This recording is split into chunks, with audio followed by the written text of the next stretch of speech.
family. God bless you in Jesus' mighty name. Welcome back to my channel. My name is MJ. We'll talk all things autism. Happy Wednesday to you. Happy Thanksgiving to you for tomorrow. And happy Friday, all in advance. I hope all is well with you and your family, and you guys had a good but restful week. You know, I'm all about rest and rest and rest. But I hope, though we get busy in this holiday seasons, families make time for rest. As I said, happy Thanksgiving to you guys tomorrow. I hope in all the preparations you make time to rest.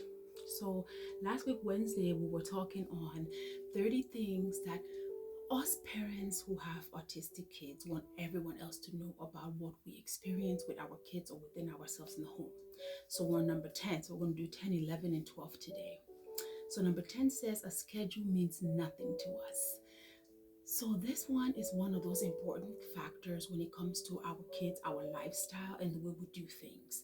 So most of the time, even if somebody invites us to a party and it's, let me say, 9 p.m., if I show up at 10:30, 11, I just expect the family or the people that invited us to just be grateful, because the schedule means nothing to us. Anything can happen at any time. Adjustments have to be made. And this is what is also key. I think initially when we all started talking about the kids and what they experience, transition is hard for them. So it's important for us to prepare their minds. Like I always say, if it's a day that Jason doesn't have speech or OT, I let him know well in advance that don't expect me at school. I'm not coming there.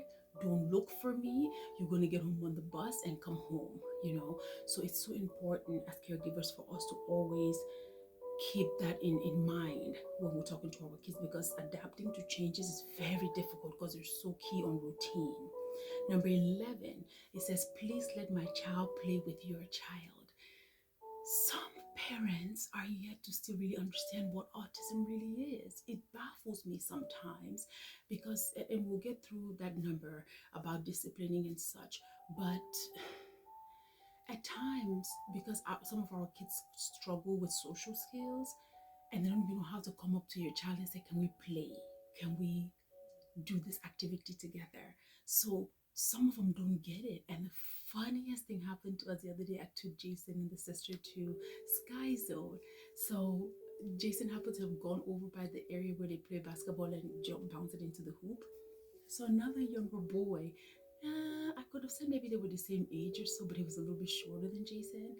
So he was trying to play basketball with Jason, and Jason just looked at him and just left the area. So I put my head down and I was like, oh my God. So as bold as the boy was, he came up to me. He's like, excuse me, is that your child? And I said, yes. And he said, why doesn't he want to play? And I said, oh, don't worry. He's still learning how to play with others. And communication is a little bit harder for him. So, you know, it's okay. Just go ahead and play basketball by yourself. And I said, I wish I could play with you, you know, but it's so interesting to watch how when we take our kiddos out in public activities, how they tend to act as though nobody else is there. Though they want to initiate that talk and play, it's quite difficult for our kids, you know. So which is one of the things that I love when we go out to the public, because he will see his surrounding, he will want to interact with others, find a better way to communicate. Number 12, my kid works harder than any child his or her age. Now, mind you, our kids already have issue with processing, issue with sensory, their needs and all of those things are different. So we want other parents, kids, educators, administrators, whatever you are, or whoever you are, to know our kids are working twice as hard. Mind you, they're trying to stabilize everything, try to work through things, process their things, you know, regulate their body or sensory needs all at the same time. Meanwhile, a typical kiddo kind of just walks in, you know, they adapt whichever way they can adapt, but it takes our kids quite a bit of time to work with the environment. Their needs are different. So imagine a teacher is teaching and they have to pay attention. They have to make sure that their body is well situated to learn, and they worry about a lot of things. So this is something that is so important, that our kids work very, very hard, very, very hard. So that's number 12. So I'll connect this video into Friday's video also, so you don't have to come back on Friday, because I myself, I won't be here. But so for this week, because it was a short week, not much really happened. I will refer to the video of last Friday that I was supposed to mention something about something that was coming up. And it was Education Week for them last week, American Education Week, where teachers could go in and observe the classroom. And then there was also an award um, for those that had perfect attendance. And then there was an email that I sent out to the principal and vice principal regarding their newsletter. That one I'm yet to still solve.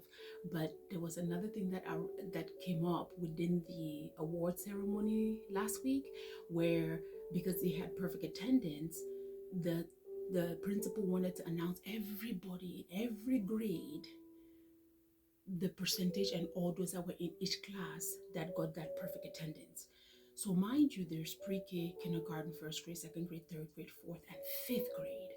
For some weird reason, I don't understand why the principal felt like she had to call every child's name rather than just having the teacher go with the students and then they take a picture with her and then they move on. But she decided to call every child's name and then hand them the award. So unfortunately, I don't know if she didn't put two and two together. She waited at the end for the ISDM kids.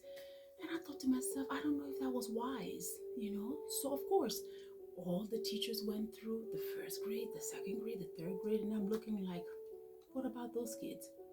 So at the end of the award, they decided that they were going to treat the parents and the kids to like Dunkin' Donuts or whatever.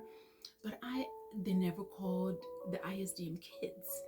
So, and I'm still just sitting there and she's like, well, unfortunately, parents, we have to get you guys out of the cafeteria because it's time for kindergartners to come in to have their lunch, and our lunch time is very short, and this. I'm sitting here like, so you let me come in here and you don't call my kiddo's name, well, you're going to know who I am. So I sat there, I didn't move. Oh my goodness, I didn't move. So they're packing away the chairs. And I said, excuse me, you forgot to call the ISDM kids.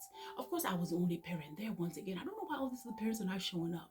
So she's like, I was wondering because I saw a stack of other certificates, but I could not figure out who it belonged to. Really? Really? So she's like, I'm sorry, what's your name? I let her know my name. And she's like, oh, well, what's your kiddo's name? So I told her. And I said, oh, is it? And I just kind of acted like, I wasn't even going to deal with her at that moment. I said, I'm going to walk to the class and go talk to Miss Riggs. And, so we sat there. Or she stayed there and I went to the classroom. So she followed me behind. She followed behind me just to make sure I go to the right classroom. Poor thing, she didn't know that I go there twice a week, to pick up Jason. So she walks up behind me and she's like, Maya, I'm so sorry. Mom, I am so sorry. Mom, I am so sorry. I said, it's okay. And then I happened to have looked at, Jason's certificate. And I said, by the way, his name is spelled incorrectly. She said, oh my goodness, I'm going to go correct it. And this. And I'm like, this is so sad. This is so sad. It would have been those kids first before they called all these other people. And I truly believe that if it was well governed, well put in place, none of this would have happened, because you would have called I think it was maybe like 6 kids that were on the list, on the ISDM kids that had perfect attendance. Call those ones, let them go back to class, because you already know their attention span is not, all that great, So I was so baffled by that. So, but now she knows who I am. And there was a form that they gave us about an evaluation for what we thought about the recognition assembly. And of course, I'm going to fill that out. I'm going to make my point well known, because when second quarter comes, they're going to have another award ceremony. So these are things that, as I said, you guys, even educators are not mindful of. These simple things as such, and they have no idea.